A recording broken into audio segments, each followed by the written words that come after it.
Pessoal, mais um Papo Binário, ainda aqui direto do B-Sides Latam, evento de segurança que está acontecendo aqui em São Paulo. Nesse momento, se você não está aqui, você deveria estar. Se agende para estar no próximo ano, porque é um evento imperdível.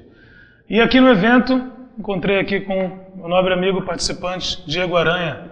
Muito obrigado por vir, tudo ótimo, Diego. Valeu mesmo a presença. Obrigado pelo convite. Aceitou esse convite, imagina, por nada. Aceitou esse convite para vir aqui falar sobre a experiência dele, um pouquinho também sobre a área de atuação dele. E vamos lá, vamos começar. Diego Aranha, então.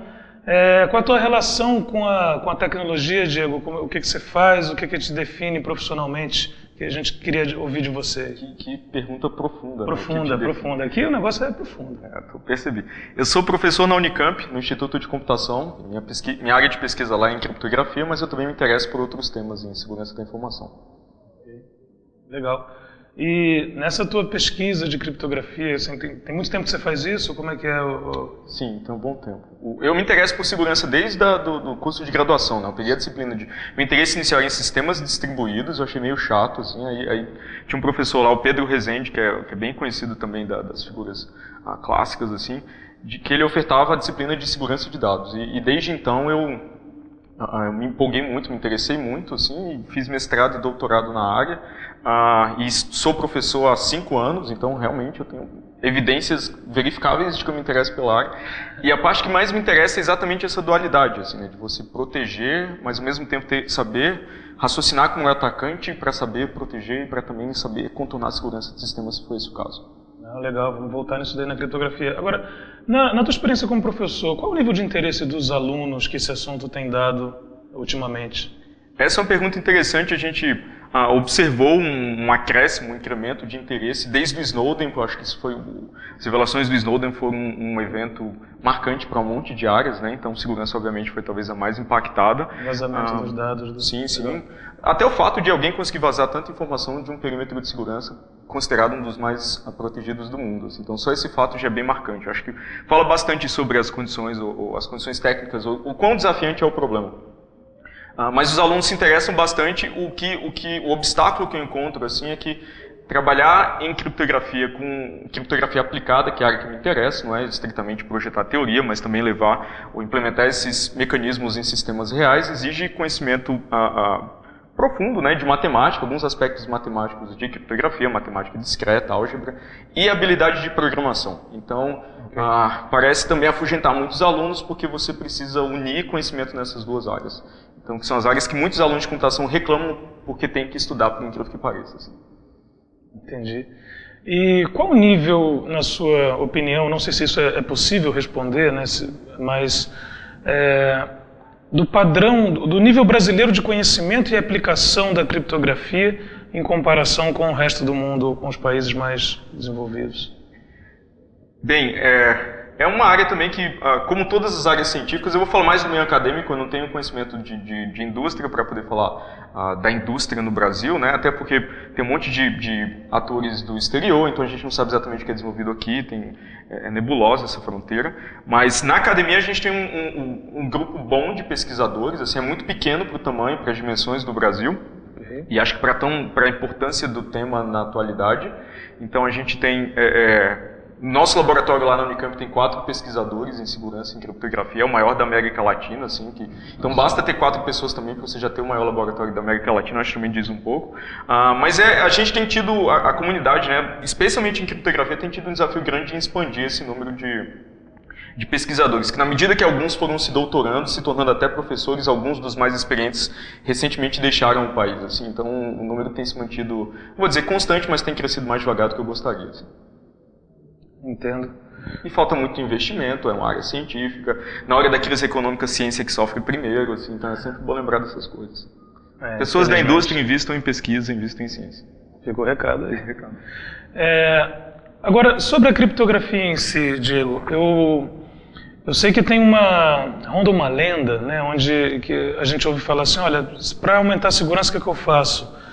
Aplica criptografia em cripto, né? E aí o pessoal entra mais em problemas em comparação com o desempenho, mas criptografia vai deixar lento, e algumas outras soluções e empresas e tudo optam por realmente de fato implementar. Agora a pergunta, isso basta implementar a criptografia, um algoritmo desse famoso, basta fazer isso nos seus dados e É claro que eu não seria liviano de perguntar se tem garantia que os dados vão ser seguros para sempre, mas, de qualquer forma, garantia eu sei que não tem, mas isso basta para você já sentir a segurança, que aumentou a segurança? Só simplesmente implementar a criptografia? Eu diria que não, porque nada em segurança é uma variável binária, né? Nenhum dos fatores que implicam em segurança de fato são variáveis binárias, são contínuos aí, que você tem níveis de proteção maiores ou menores. Assim. Em especial, a criptografia depende de uma série de premissas para entregar suas garantias ou suas propriedades de segurança. Você precisa de um problema difícil, você precisa de um algoritmo que usa aquele problema, você precisa de uma implementação desse algoritmo correta. Você precisa de uma forma de gerar chaves para esse algoritmo que seja seguro também, uma forma de armazenar essas chaves posteriormente. Então, tem uma série de premissas que dão suporte à segurança de uma técnica criptográfica. Se alguma delas falhar miseravelmente, a segurança do sistema é equivalente a não ter qualquer proteção criptográfica. Assim. Então, e muitas pessoas confundem também criptografia com ofuscação. Assim, né? O tipo da técnica que é clássica, é muito usada ainda, por incrível que pareça, cifrar alguma informação, armazenar a chave do lado da informação cifrada e considerar que o atacante vai encontrar um criptograma e vai automaticamente desistir porque falou, isso aqui está cifrado. Como se o atacante considerasse também que é uma variável binária. Assim, tem um bit ligado lá para essa informação que está cifrada, desisto, eu não vou fazer mais nada, eu vou para casa, vou me aposentar. Assim, as coisas não funcionam assim. Então, geração, armazenamento de chaves, escolha de algoritmos, entender que propriedades de segurança o algoritmo fornece, quais você precisa, se ambas são compatíveis ou não, todos esses fatores interferem na segurança entregue por uma técnica criptográfica. E muitas vezes é nesses detalhes que o sistema não fornece as garantias que deveria fornecer. Ok, agora por conta dessa pergunta, a que me preocupa é preciso ser um criptólogo para utilizar a criptografia ou basta ser um desenvolvedor? Ou tem que ter algum meio termo entre eles aí, na sua opinião? Eu não diria que precisa ser um criptólogo. O criptólogo a gente reserva, né, esse rótulo para quem projeta algoritmos criptográficos ou protocolos ou implementações tão seguras quanto você consiga produzir, talvez em hardware, com camadas físicas de proteção e outros mecanismos. Mas é preciso ser um desenvolvedor com um pouco de treinamento, né, que não precisa ser um treinamento formal, é claro, que a pessoa necessariamente tenha que obter na universidade ou numa escola. Mas ele tem que ter o treinamento para entender exatamente esses aspectos de implementação. Que algoritmos utilizar, como gerar chaves, como gerar números aleatórios para formar uma chave criptográfica de maneira segura. E a gente observa essas tentativas de implementação de criptografia falharem miseravelmente na prática exatamente nesses fatores. Assim. Um caso clássico que se tornou bastante evidente nos últimos anos foi exatamente o caso da urna eletrônica, que a propaganda oficial fala, não, a urna eletrônica é criptografada, assim, esse neologismo até. E como se isso, aplicar esse rótulo de estar criptografado, né, que é até um verbo de uso talvez de mau gosto, porque ele é muito impreciso, não fala nem que técnica você usou, fosse suficiente. Quando a gente foi observar lá como esses mecanismos foram implementados, a gente observou que está muito longe de atender o nível de segurança que a propaganda tentava passar. Legal. Bom, aproveitar que você já citou sobre a urna eletrônica, você fez uma pesquisa extensa, continua fazendo, né? Sim. Continua pesquisando sobre a segurança nesses equipamentos. Só a brasileira é o teu foco? Só brasileira porque foi a única que eu tive a oportunidade de trabalhar, sim, mas eu acompanho muitos movimentos em outros países de análises de segurança de equipamentos fabricados em outros países e, surpreendentemente, ou talvez não surpreendentemente, os problemas são os mesmos, assim, é incrível. Então, você observa análise de segurança de máquinas de votar na Índia, nos Estados Unidos, sistema de votação via internet da Estônia, eles compartilham fatores muito característicos. Assim. É correto dizer, então, que, vou tomar a brasileira como exemplo, na urna brasileira, que você estudou, que você fez a pesquisa e continua fazendo, a criptografia está implementada de uma maneira que não é ideal? Sim. Eu não diria nem que não é ideal, acho que é um eufemismo. Assim. Eu diria equivocado. Eu tentei ficar, parecer assim uma coisa. Sim, Tá horrível a implementação, é isso que você quer dizer? Não? O que a gente observou para estabelecer um limite, né, em 2012, quando eu tive a chance, né, de coordenar uma equipe que analisou o código-fonte, a gente teve apenas 5 horas e um monte de restrições, mas a gente viu uma série de mecanismos projetados de maneira equivocada. Esse mesmo exemplo que eu dei de ter uma informação cifrada e a chave criptográfica que cifra essa informação armazenados na mesma mídia, a gente encontrou no sistema de votação brasileiro. Outro caso clássico foi o ataque que a gente montou lá, que a gente conseguiu reordenar os votos, né, recuperar os votos de uma eleição lá simulada, mas o ataque poderia ser aplicado numa eleição real apenas baseando-se em informação pública. Eles utilizaram uma hora para alimentar um gerador de números aleatórios e isso embaralhava os votos, assim, só que a hora era impressa num documento oficial. Então, uma hora do sistema para alimentar um algoritmo de geração? De números aleatórios. Né? Você precisava embaralhar os votos para manter algum sigilo. Tem um contexto mais complicado que esse, mas a técnica era exatamente essa. E aí eles usaram aquela combinação infeliz do SRAND, né, com o time, que é um clássico também. Da linguagem C clássica? Da linguagem C, e remonta aos anos 90, e os saudosos anos de 94, 95, quando essas coisas eram novidade. Quando, por exemplo, essa vulnerabilidade foi encontrada pela primeira vez, pelo menos publicamente, no Netscape 1.1. Assim. Então, em 2012, eles estavam repetindo vulnerabilidades conhecidas há 17 anos na comunidade. Então não dá para usar algo como não ideal. Na verdade, está muito longe. A versão que a gente observou em 2012 está muito longe de entregar as propriedades de segurança que deveria, porque é um sistema de missão crítica, né? Os alicerces da democracia no país dependem daquele sistema. Se nos tempos atuais a gente está tendo coisa do Netscape 1.1, talvez algumas pessoas que estejam assistindo nem conheçam o Netscape, nem a última versão, quanto mais a 1.1. Eu nem sei se tem a última versão, né? A última que lançaram deles, assim, deve ter sido, sei lá, quando, mas é preocupante um pouquinho, né? Na hora de votar. Legal. E esse teste com a urna continua? Esse ano eles organizaram uma nova edição, que teve alguns progressos do ponto de vista de transparência, outros sistemas entraram no escopo da análise. O que foi bem complicado é que eles exigiram que todos os investigadores assinassem um termo de não confidencialidade. O que é bem delicado para, especialmente alguém que exerce uma função pública, porque eu entendo que um pesquisador que está na universidade deve agir pelo interesse público. Então, ele não deveria se privar de disseminar informação técnica que é de interesse da sociedade. Eu firmemente acredito nisso. Assim. Então, eu optei por não participar como investigador, até porque os termos do termo de confidencialidade não estavam claros antes do teste.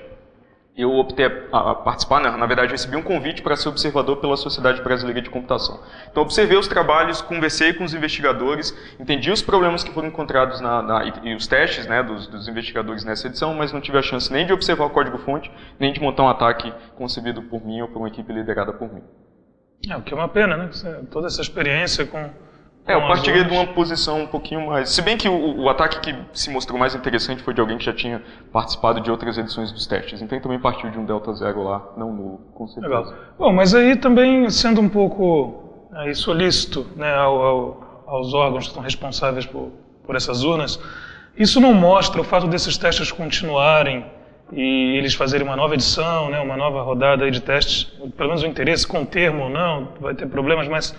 demonstram um interesse, na sua opinião, né, dos órgãos responsáveis pela segurança dessa urna, pela operação dela, em resolver esse problema, em aumentar a segurança da urna? Eu diria que sim, até certo ponto. A gente vê uma evolução no modelo dos testes. Por exemplo, as primeiras edições dos testes eram competitivas, eram competição, tinha um vencedor no final. Isso adicionava uns toques que talvez não sejam interessantes para uma avaliação de segurança de um mecanismo que, sei lá, é importante para a sociedade. Público, assim. Então, né? que é financiado por recursos públicos, etc. Então, essa nova edição já foi colaborativa, as pessoas podiam trabalhar juntas, que eu acho que faz sentido também. Você reúne uma série de pessoas em uma sala por uma semana e tipo, fala para eles competirem entre si. Assim. É mais interessante que eles possam sentar e trabalhar juntos. Então, assim, tem uma evolução no modelo dos testes, apesar desse retrocesso específico do termo de confidencialidade, que eu acho que justificam a sua existência. Eu sou um defensor dos testes, mas a gente, ao mesmo tempo, observa algumas coisas.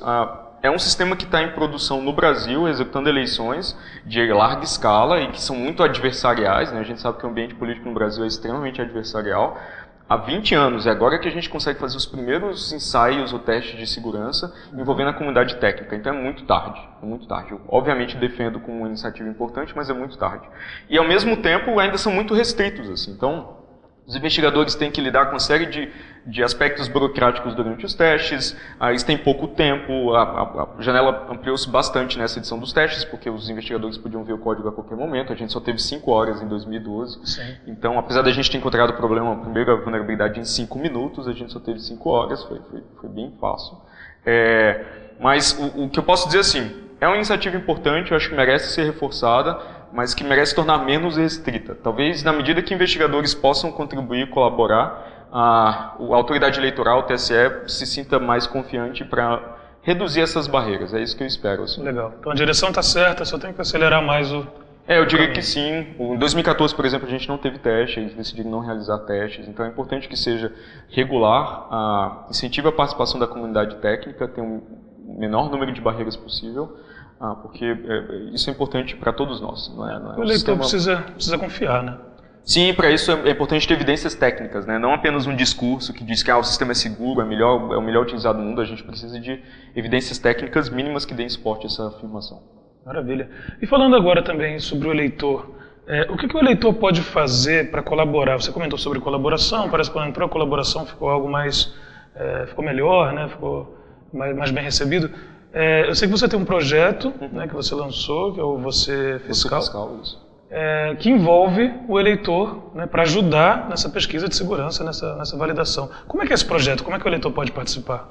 A primeira edição a gente fez em 2014, a ideia era fazer uma fiscalização distribuída da etapa de transmissão dos votos. Então a gente simplesmente instruiu quem se sentisse interessado, né, quem achasse isso importante, a permanecer nas sessões eleitorais até às 5 horas para fotografar o boletim de urna que é impresso pela urna eletrônica e lá fixado. Assim. É a 0ª? Não, o boletim de urna é aquele no final que tem os totais dos candidatos para aquela urna. Que é o que é usado na totalização, é o resultado daquela urna. Né? É claro que o boletim de urna, esse tipo de fiscalização, né, fotografar o boletim de urna para verificar se as informações chegaram sem alteração para o TSE, porque o TSE também publica os resultados por sessão eleitoral. Isso é útil para validar a transmissão dos resultados. É claro que isso não permite verificar se os dados contidos no boletim de urna são compatíveis com a intenção do eleitor de voto. Porque isso depende do software de votação, que a gente sabe que tem uma série de problemas de projeto. Mas, até onde a sociedade pode ir atualmente, no sistema atual, poder participar de uma fiscalização distribuída, que normalmente é feita pelos partidos, mas a ideia nossa era exatamente descentralizar essa fiscalização dos partidos.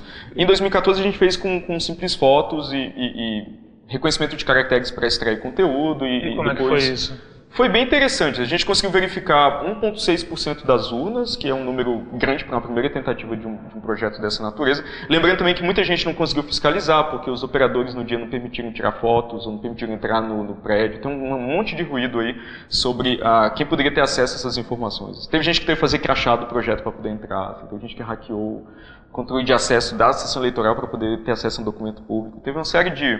mas o documento é público, deveria ter tido acesso. O documento é público, a resolução é muito clara sobre fixar em local visível.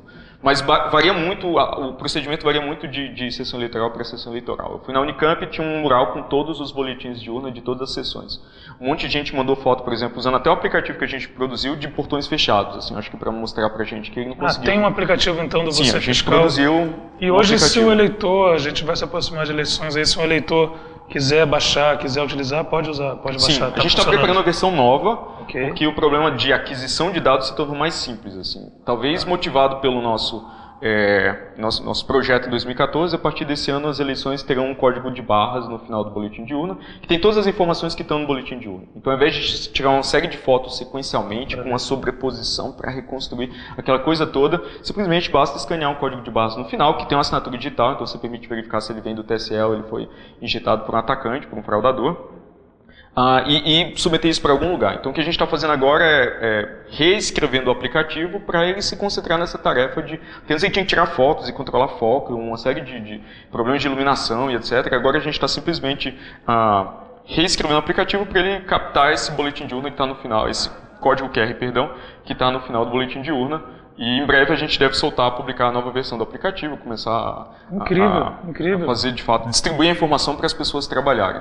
O grande objetivo nesse ano é resolver o problema de 2014 da amostra. Nossa amostra em 2014 era um número razoável, a gente até conseguiu capturar nessas urnas 4,1% dos votos, só que eles são muito concentrados. A gente não conseguiu uma amostra representativa do país inteiro, eram eleições presidenciais. A ideia nesse ano é conseguir fazer uma amostra representativa por município, para os municípios que se engajarem o suficiente. Né? Então a gente está definindo como fazer essa amostragem. Legal. Então, galera, fica ligado aí, baixa o programa, já instala, porque quando tiver atualização do Você Fiscal versão nova, você já vai ser informado e aí vai poder participar do projeto. É importante, o Diego criou esse projeto aí para que haja colaboração, é importante que todo mundo faça a sua parte, senão não adianta exigir do Diego aqui e dos 4 pesquisadores e dessa quantidade que não é grande, que avance sozinho, né? Precisando do nosso apoio. Legal, Diego. E, bom, para encerrar, para quem quer estudar criptografia, eu sei que rola um mito aí de que é difícil e tal, quem está iniciando nessa área, o que você recomenda? Qual a dica que você recomenda de estudo, de direção de estudo, para se tornar, né, um profissional com esse conhecimento de criptografia e conseguir aplicar? Vou seguir bem as tuas recomendações para a área de engenharia reversa e outros temas de segurança. Acho que sempre estudar os fundamentos. Não adianta você, sei lá, tentar estudar criptografia sem entender o básico de álgebra. Não precisa ser um algebrista proficiente que publica em matemática. Não, mas entender como aquelas coisas se organizam, como você faz operações, como que é a aritmética, ter habilidade, claro, de programação, estudar um pouco de arquitetura de computadores, linguagem de programação, conhecer muito bem a linguagem de programação que você está usando, porque isso vai depender de alguns recursos implementados nela para implementar um algoritmo criptográfico. Então, acho que trabalhar nos fundamentos é bem importante antes de você, de fato, começar a estudar criptografia, para você conseguir prosseguir, né, e progredir num ritmo razoável. Assim. Então, a gente não tem muitos recursos bons em língua portuguesa, isso continua sendo um obstáculo a transpor. Mas um curso que eu sempre recomendo é o do Dan Bonet, de criptografia do Coursera. Então tem um curso muito bom lá, a versão 2 tem sido adiada há um tempão aí, mas já deve ser lançado em breve também. É um curso bem aplicado e dá até uma aula inicial, reforçando meu argumento. Eu acho que a primeira aula, uma das primeiras aulas, já é de probabilidade, então eu já cobro um pouco dos fundamentos lá. E é um curso muito bom que dá para fazer tanto com uma turma formal quanto informalmente, né, fazendo em modalidade offline.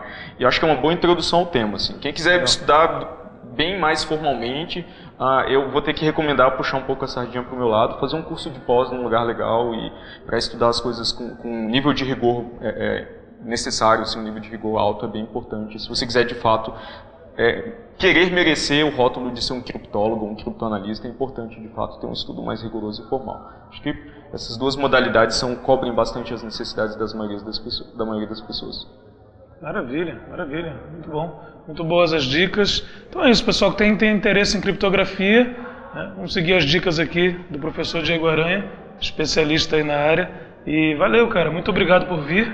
Eu agradeço o convite, sempre é muito interessante, muito informativo, um prazer. Legal, legal, gente. Fica ligado, se inscreve aí no canal, no próximo vídeo daqui a 15 dias. E, como sempre, assuntos interessantes, pessoas e convidados aqui que vêm a somar com projetos muito interessantes pra gente. Valeu!